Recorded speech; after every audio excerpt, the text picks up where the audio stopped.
Elbow జాయింట్కి సంబంధించి ఇంకొక condition, దాన్ని గోల్ఫర్స్ ఎల్బో అంటాము.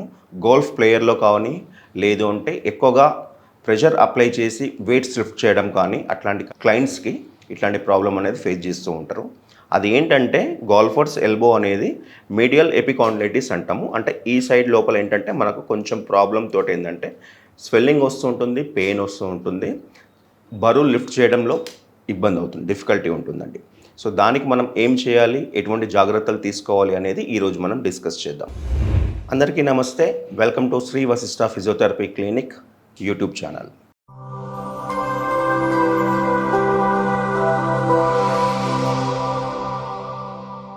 నార్మల్గా గోల్ఫర్స్ ఎల్బోతో బాధపడేవారు చాలామంది ఏంటంటే పెయిన్ రాగానే పెయిన్ కిల్లర్స్ వాడుతూ ఉంటారు, లేదంటే చిన్నగా మసాజ్, ఆయిల్ మసాజ్ అనేది చేస్తూ ఉంటారండి.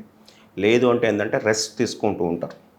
దానితో పాటు బ్రేస్ యూజ్ చేయమని చెప్తూ ఉంటామండి, ఎల్బో బ్రేస్ యూజ్ చేయమని చెప్తూ ఉంటాం. సో అది ఉండడం వల్ల ఏంటంటే మనకి ఏవైతే వీక్ అయిన మజిల్స్ ఉంటాయో వాటికి సపోర్ట్గా ఉంటుంది. అది ఉండడం వల్ల ఏంటంటే మీరు కొంచెం మీ డైలీ యాక్టివిటీస్ అనేది ఇంప్రూవ్ చేసుకోవడానికి వీలుగా ఉంటుంది.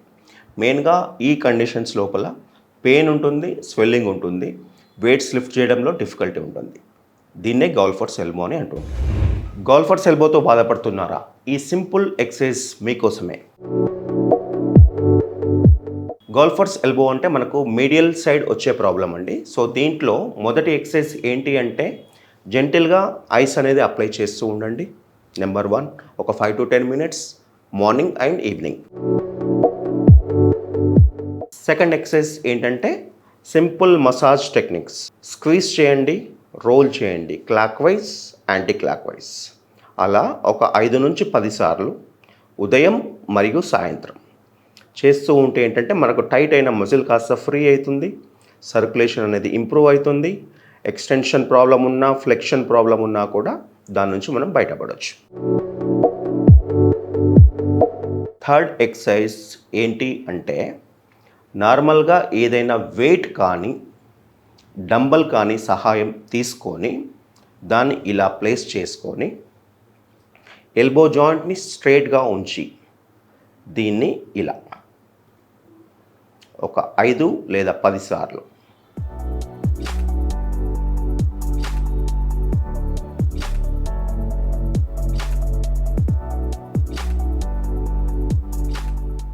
ఇది చేయడం వల్ల ఏంటంటే మనకు ఎక్కడైతే కండరాల టైట్నెస్ ఉందో అది రిలీజ్ అవుతుంటుందండి.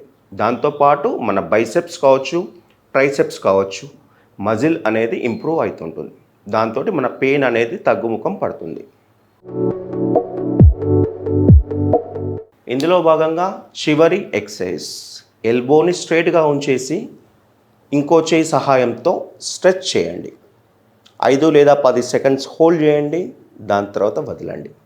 మళ్ళీ అదేవిధంగా 5 నుంచి 10 సార్లు చేయడం వల్ల మనకు ఆ కండరాలు అనేటివి ఏవైతే టైట్ ఉన్నాయో అవి మొత్తం రిలీజ్ అవుతుంటాయి.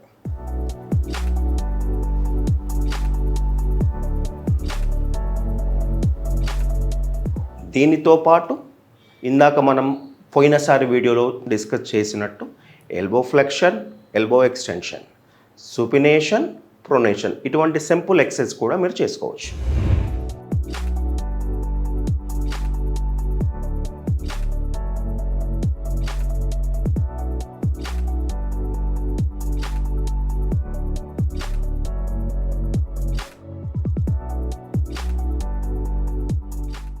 చూశారు కదండి, గోల్ఫర్స్ ఎల్బోతో సఫర్ అయ్యేవారు ఎటువంటి జాగ్రత్తలు మరియు ఎటువంటి ట్రీట్మెంట్ తీసుకోవాలి అనేది మనం ఇంతసేపు డిస్కస్ చేశాము. మరిన్ని వీడియోస్ కోసం మా ఛానల్ని సబ్స్క్రైబ్ చేయండి, షేర్ చేయండి, లైక్ చేయండి. Thank you.